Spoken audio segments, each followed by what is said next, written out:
Vous avez la parole.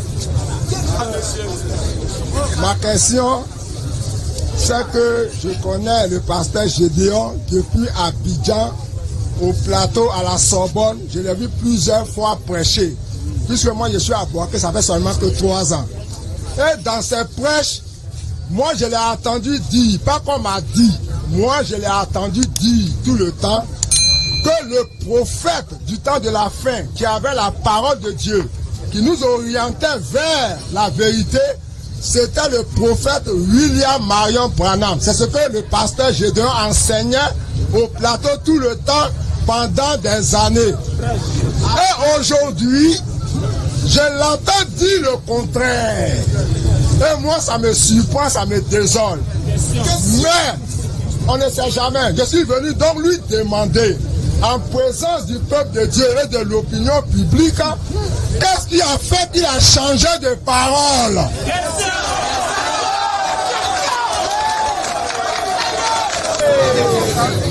Quelqu'un que je n'ai jamais vu, je ne peux pas demander aux gens de le suivre.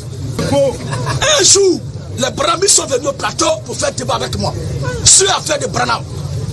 Et eux disent que le baptême chrétien s'est fait au nom de Yeshua Mashiach. Je l'ai appelé la question, qui a prêché cette chose? Il dit c'est William Branham.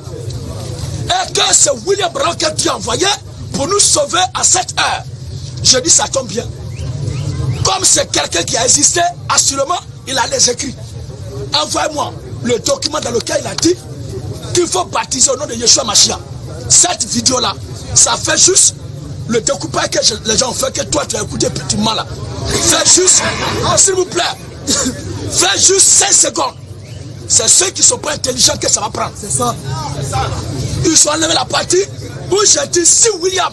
Ils ont enlevé si et ils ont gardé William. Et le prophète que nous devons suivre. Mais ils ont enlevé si.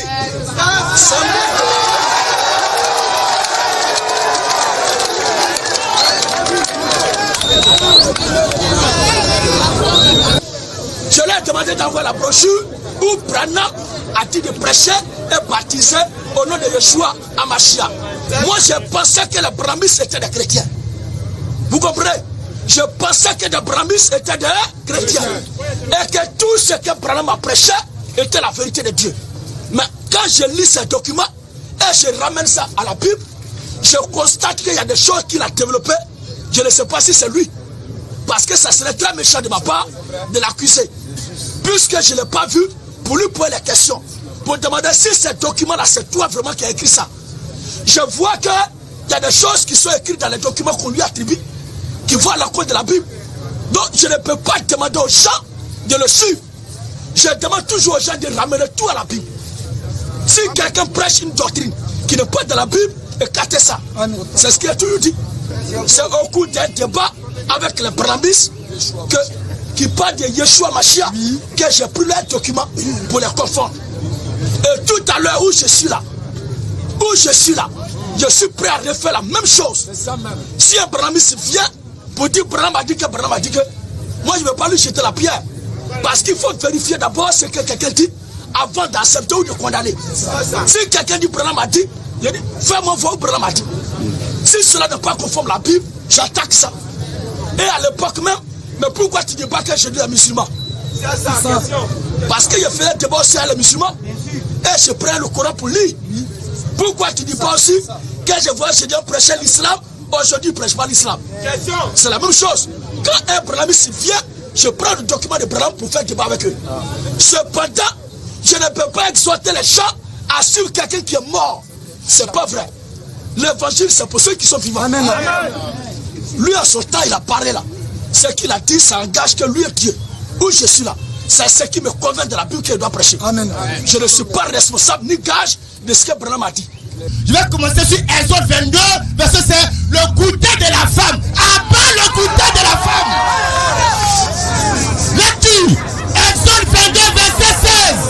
Il n'y a pas de rue ce soir. La parole ou la parole. Lecture. Exode 22, verset 16. Alléluia.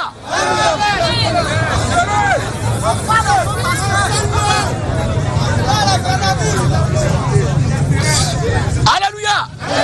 S'il vous plaît, s'il vous plaît. Vous voyez, le monsieur est très sérieux.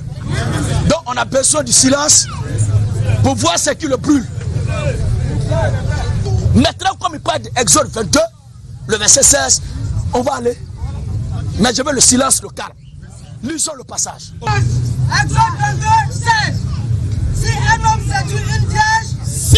séduit une vierge, qui n'est point fiancé, et qu'il couche avec elle, il paiera sa dot. Tu t'arrêtes là. Si il séduit, il couche, c'est ça on appelle l'infraction. La loi de Dieu vient maintenant. La loi de Dieu commence par la phrase, au début de la phrase, l'infraction d'abord commise, et Dieu donne la loi qui convient à la réparation de l'infraction. Lis frère. Si il séduit, il couche, qu'est-ce qu'il fait? Quelle est la loi maintenant qui convient à cette faute-là? Et qu'il couche avec elle, Oui, il paiera sa dot. c'est ça que la loi maintenant, pour réparer ce qu'il vient de faire, il paiera. Sa dot. Ce n'est pas une dot classique de mariage, c'est une dot de dédommagement, de sanction. Il vient de faire une faute. On est là pour réparer la faute. Frère, faut lire la parole. La parole triomphera ce soir. La belle écoutez voix de nos soeurs dans les églises. Avant de revenir à ce que il appelle, il va pousser. Maintenant, je veux qu'il donne une loi. Une loi de Dieu qui dit, si un homme séduit une vierge et qu'il a dot, il va coucher avec elle.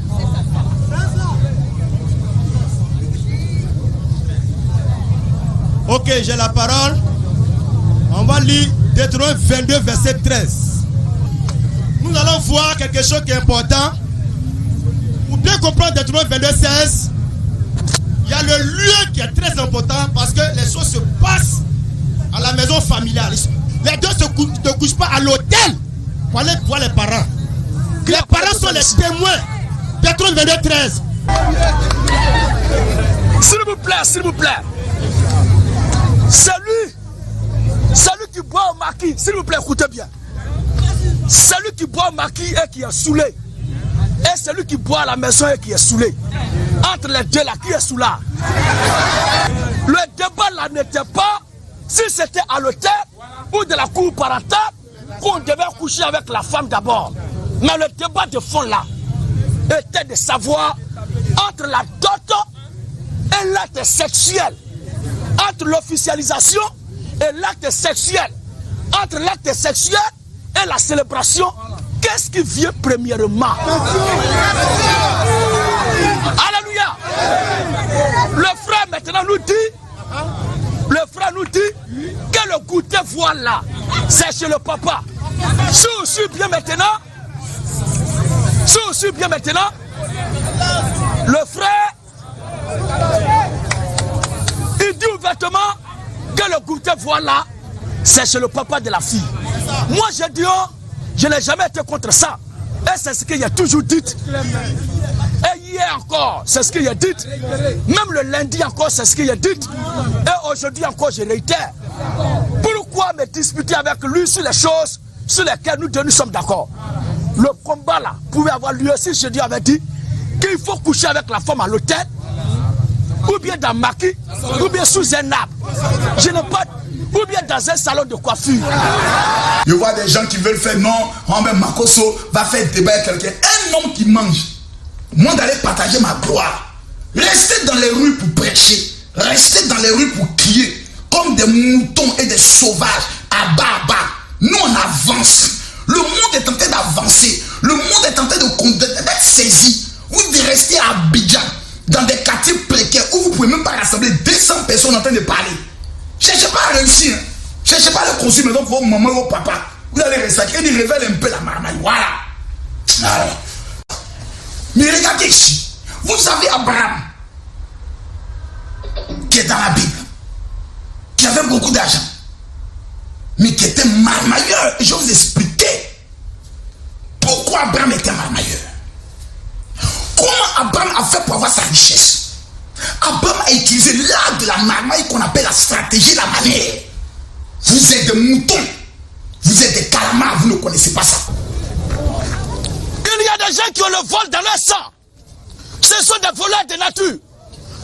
Et comme ils sont en train de voler les gens, et qu'il y a des poursuites, des convocations de plaintes contre eux, ils veulent s'appuyer sur la Bible pour dire que le vol est légalisé. Mais quand un homme escroque les gens, il vend cailloux, il vend huile du Nord, il vend beurre de karité, il vend sibodème, il vend coco buteur à ses fidèles, pour dire que c'est le Saint-Esprit qui m'a dit de faire ça. Est-ce qu'Abraham était un voleur? Lisons Genèse chapitre 12. Genèse 12 à partir du verset 10. Oui frère. Il y eut une famine dans le pays. Il y eut une famine dans le pays. Et Abraham descendit en Égypte. Écoutez très bien. Pour y séjourner. Pour y séjourner. Car la famine était grande dans le pays. La famine était grande dans le pays. Et comme il était prêt d'entrer en Égypte. Écoutez très bien, c'est cette histoire-là il a pris pour justifier son vol à outrance qu'il appelle à marmaille. Oui frère. Et comme il était prêt d'entrer en Égypte. Oui. Il dit à Sarai sa femme. Il dit à Sarai sa femme. Voici, je sais que tu es une femme belle de figure. Voici la pensée qui a poussé Abraham à demander que sa femme ne dise pas qu'elle est sa femme. Parce qu'elle est très belle. Puisque selon la loi conventionnelle, un homme ne peut pas être vivant et puis tu vas prendre sa femme. Donc pour que ce roi égyptien qui trouvera cette belle femme puisse la prendre dans la légalité, sans avoir une mémoire d'accusation contre lui-même, il faut que celui qui est derrière lui soit éliminé. Pour ne pas qu'elle soit prise comme la femme d'un individu. Voici la peur qui a animé Abraham. Ce n'est pas dans l'intention d'aller voler les Égyptiens. Ce n'est pas dans l'intention pour annoncer en Égypte que ce 31 ton sorcier va mourir. Toi qui es en Égypte. Depuis qu'Abraham a annoncé son arrivée en Égypte. Et les gens l'ont reçu pour avoir Abraham. Ils font consultation prophétique. Ils lavent leurs pieds. Ils leur donnent bonnet rouge la nuit pour se laver. Quand tu es un voleur, il faut reconnaître que tu es un voleur. Où est-ce qu'Abraham a réuni les gens dans une salle ici pour les escroquer? C'est depuis qu'Abraham a annoncé qu'il vient en Égypte pour aller faire des voyages pyramidales ou prophétiques. Voilà, voici la préoccupation, la peur, l'inquiétude d'Abraham le prophète. Ça n'a rien à voir avec cette histoire de marmaille. Reconnais que c'est toi l'instigateur du vol dans l'église. Que ça n'a aucun de nos pères de la foi n'a fait cela. Et s'il y a quelqu'un à qui tu réponds trait pour trait de façon identique, c'est Judas Iscariote. Je suis la parole de Dieu, je dis, je ne me suis jamais présenté dans les réseaux sociaux tout à fait. Mais je viens d'écouter lentement et correctement que vous êtes un faux homme de Dieu. Que Dieu nous bénisse.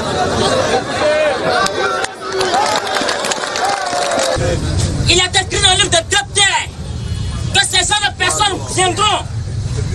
Amen. Pour renverser les Écritures. Et on va lire la parole de Dieu. Parce qu'avant qu'il ne vienne, il y a l'un de ses disciples qui avait prêché. Il a dit que tous ceux qui baptisent au nom du Père, du Fils et du Saint-Esprit sont dans le faux. Et ceux qui suivent ce baptême-là vont aller en enfer.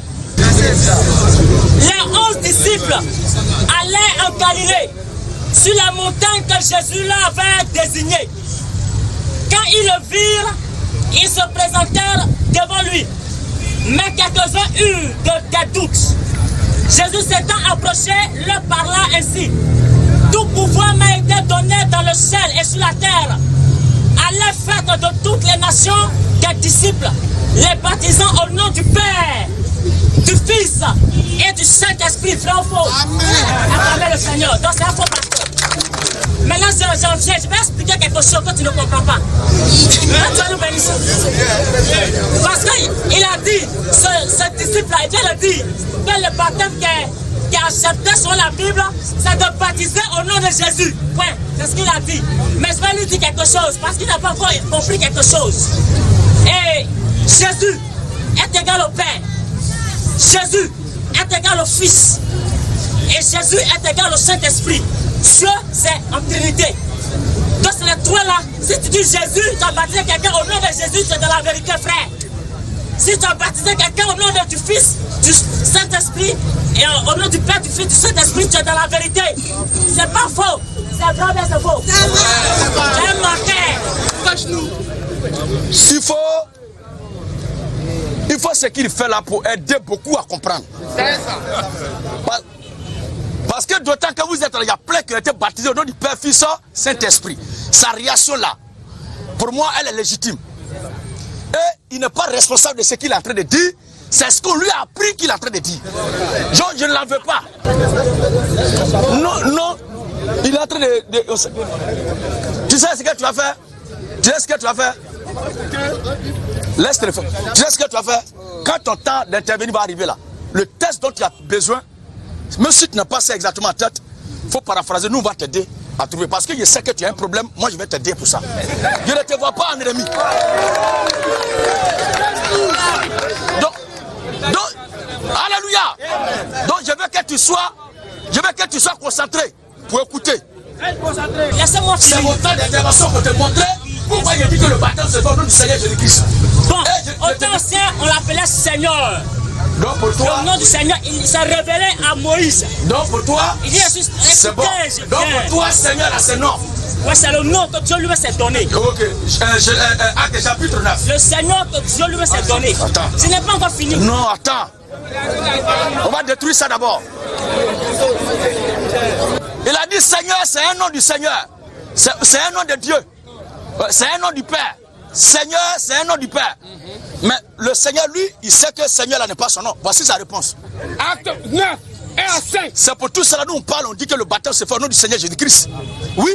Cependant, Saul, Pas ici. cependant, Saul, Oui. respirait encore la menace et le mal Oui. contre les disciples du Seigneur. Contre les disciples du... Se rendit chez le souverain sacrificateur. Il a dit que Dieu dit à Moïse que lui il s'appelle les disciples du...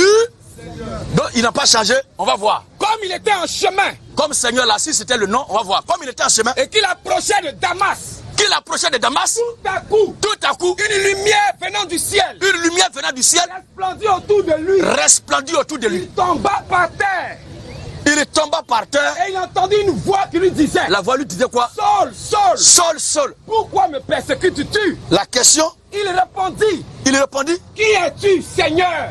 Paul dit, qui es-tu? Seigneur. Voilà. Le Seigneur dit: Et le Seigneur dit, Je suis Jésus. Amen. Je suis Jésus que tu persécutes. hey, je ne sais pas pour te frustrer, mais tu as quel niveau intellectuel? C'est parce que ça aussi, ça peut être important.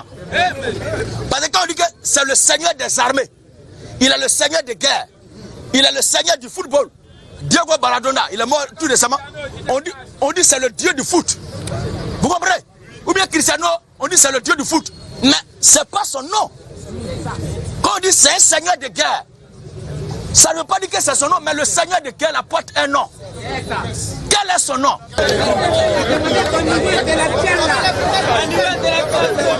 Alléluia! C'est pourquoi je disais que, parce que je ne peux pas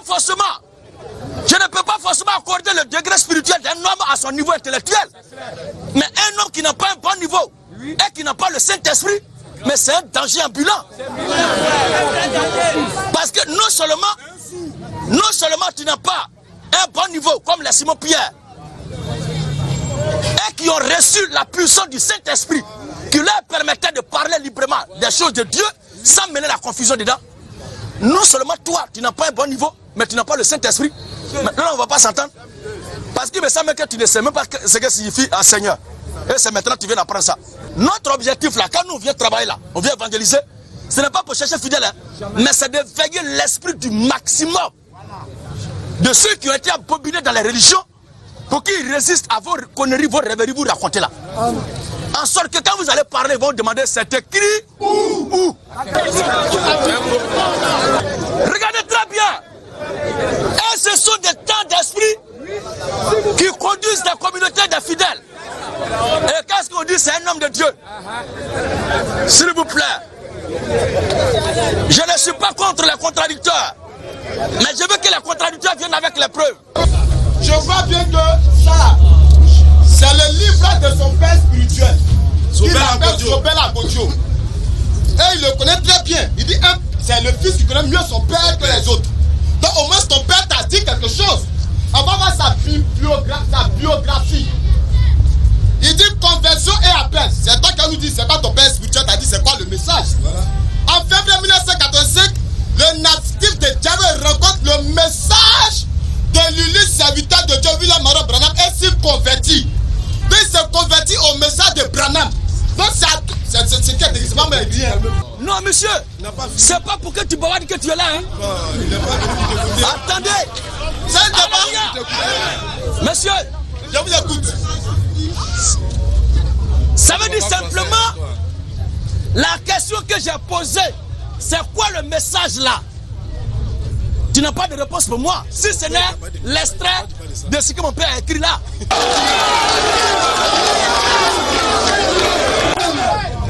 Où je suis là, ce que mon père a fait, ce qu'il a prêché, ce qu'il a enseigné, qui selon moi n'a pas de fondement dans les Écritures, parce que c'est ce qu'il croit juste, ça n'a gagné que lui. Parce que tout serviteur de Dieu qui parle, il a sa position en tant qu'homme. Comme Paul l'a dit, ce n'est pas le Seigneur, mais c'est moi. Donc à ce niveau-là, je suis libre d'accepter ça, comme je suis aussi libre de ne pas accepter ça. Bonsoir mon frère Gédéon, homme de Dieu Gédéon. Alors tout à l'heure, j'ai écouté vos disciples. Ils ont dit qu'un chrétien doit boire du vin. Et que tout ce qui est parfum, encens, dans les églises, bougies et autres, ce n'est pas de Dieu. Et qu'on doit les abattre. C'est ce qu'ils ont dit tout à l'heure avant que vous ne veniez. Je reprends. Voilà. Je sais qu'il n'était pas là quand il parlait. Voilà. Mais je peux le dire avec certitude au nom du Seigneur. Ok. Nous disons que les communautés dans lesquelles les gens allument la bougie pour faire des visions. Voilà. Où les pasteurs vendent des parfums aux fidèles. Où les prophètes vendent le parfum aux fidèles. Ils vendent de l'encens. Ils font la fête de l'encens. Ce sont des communautés du diable.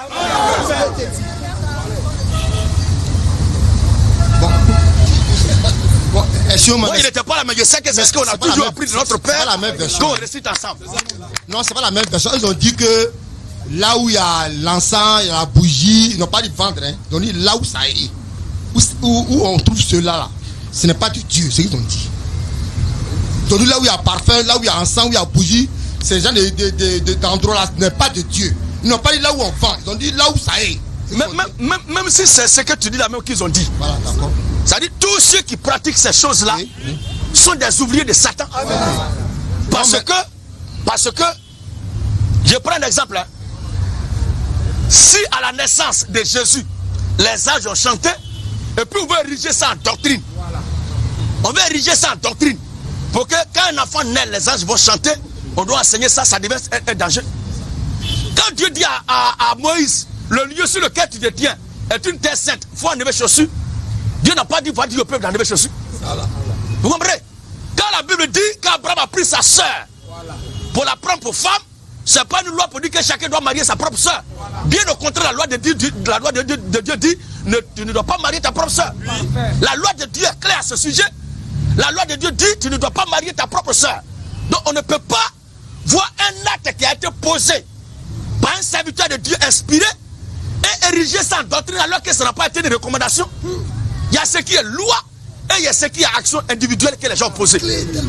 Vous comprenez, frère? Et encore, quand on voit Moïse qui allait sur la montagne pour faire 40 jours, 40 nuits, mon frère, si les gens disent qu'ils vont faire 40 jours, 40 nuits, mais ils vont mourir. Et tellement ils sont dans le fond, mais regarde ce qu'ils font. Ils se réveillent matin, ils mangent à 5 h, ils savent manger à 18 h. Ils mangent à 5 h, ils savent manger à 18 h. Mais la Bible dit Moïse a fait 40 jours, 40 nuits, sans manger ni boire. Ok, prophète Élie, vous avez la parole. Levez la voix pour que le peuple puisse vous entendre. Allez, parlez. Amen. Ça va maintenant? Allez,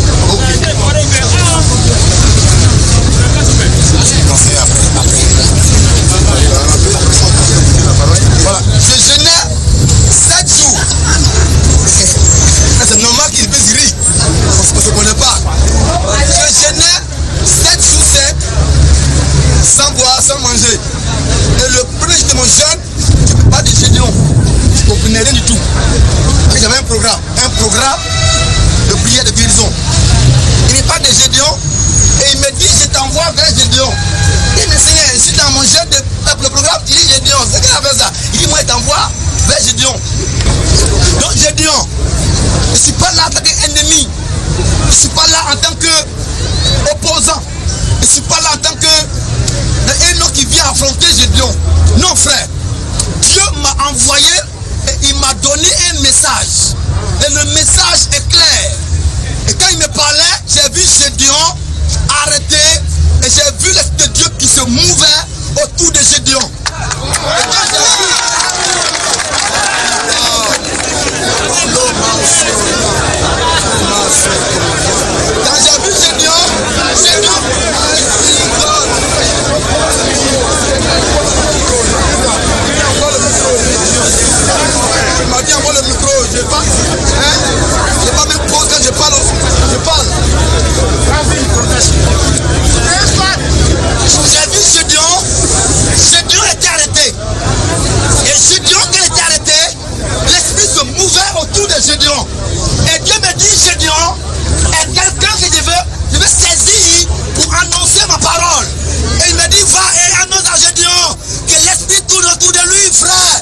Paul.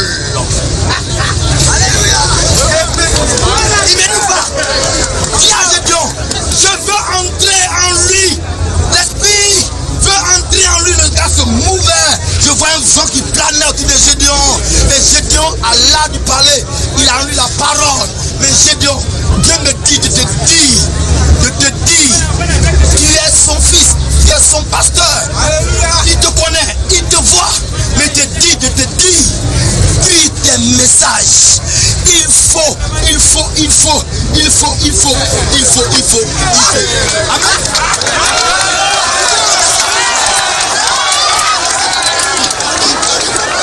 Ma fille, je te mens pas.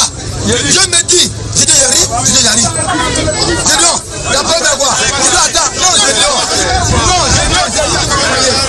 ma fille, viens, Dieu, laisse-moi parler. Laisse-moi m'envoyer. Écoute-moi, je dis, ce soir-là. Gloire à Jésus.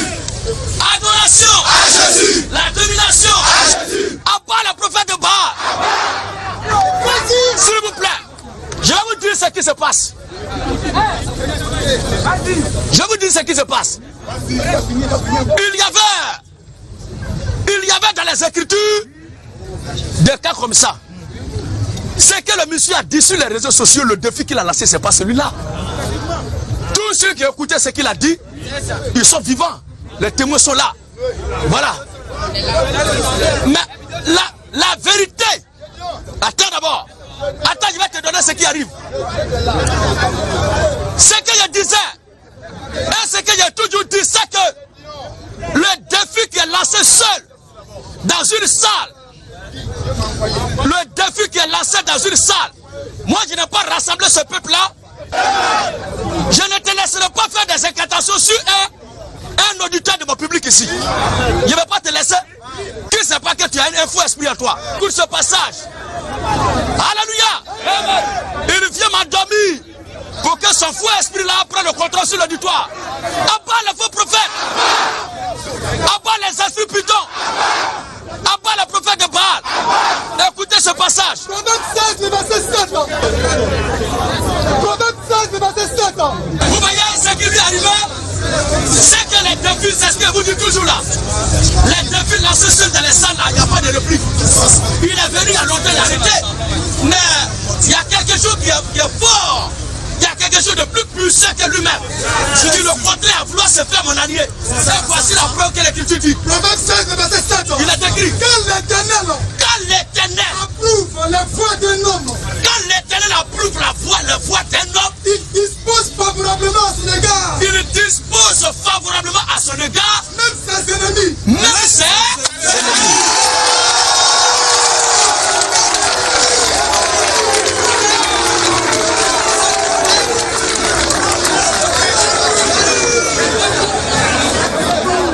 Alléluia. Il avait dit sur les réseaux sociaux. Il avait dit sur les réseaux sociaux qu'il viendrait ici là aujourd'hui pour démontrer les fausses doctrines que je prêche.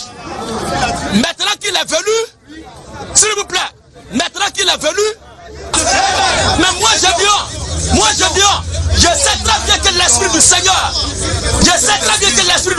que la puissance de Dieu m'accompagne partout où je vais. C'est pourquoi je me tiens publiquement pour défier toutes les forces de la nature. C'est parce que je sais que je suis de la vérité. Maintenant qu'il est venu m'informer, j'ai compris. Moi-même je suis déjà convaincu que l'Esprit du Seigneur est avec moi. Et c'est pour ça que je me tiens toujours publiquement pour prêcher. Mais cette divinité-là, moi je vois qu'elle n'est pas trop fondée. Parce que Jésus même dans sa parole dit dans, comment on appelle, un Dieu, normalement Dieu, vous avez dit, il est présent à la fois partout. Oui. Un Dieu, s'il est présent partout, il doit connaître toutes choses. Mais Jésus même dans sa déclaration dit qu'il ne connaît pas toutes choses. On lui demande la fin des temps. Il dit lui-même il ne connaît pas. Le Père, le Fils même ne connaît pas. C'est le Père seulement qui connaît. Là, je veux voir ça fait deux personnes. C'est-à-dire le Fils ne connaît pas et le Père lui connaît. Je peux donner le verset. Oui, je suis entièrement d'accord avec toi. Ok. Ça c'est Marc. Vous pouvez lire Marc 13, verset 32, je pense. Où on peut la question par rapport à la fin du monde. Oui. Concernant la fin du monde. Elle a dit personne ne connaît, ni le Fils, ni aucun ange, mais le Père qui a fixé toutes choses. Cela montre que Jésus ne connaît pas toutes choses. Le même Jésus là dans Jean chapitre 16. Jean 16, le verset 29. Le verset 29. À 30 ans. Écoutez bien. Ses disciples disent. Voici maintenant, Seigneur. C'est ce que vous disiez là. Jésus se comporte à la fois en tant qu'agneau, le même se comporte aussi en tant que lion. Et cette position pour voiler sa divinité là dépend de la nature de celui qui est en face de lui. Tu comprends bien? Je comprends. Quand tu n'es pas pour lui là, quand tu n'es pas sa semence là, il fait tout pour te tourner en rond. Mais quand il est avec les disciples, et il y a un disciple qui a été ahuri, qui a été choqué, qui a été troublé, qui s'est senti indigné, blessé par cette attitude-là. Et il a posé la question au Seigneur, pourquoi tu fais ça? On va revenir à ça, mais lisons d'abord. Ses disciples disent. Marc chapitre 4, préparez bien. Amen. Ses disciples disent. Voici maintenant, Seigneur. Voici maintenant, Seigneur. Tu parles ouvertement. Tu parles ouvertement. Et tu n'emploies aucune parabole. Ensuite, maintenant, nous savons que tu sais toutes choses. C'est pas le même Jésus là.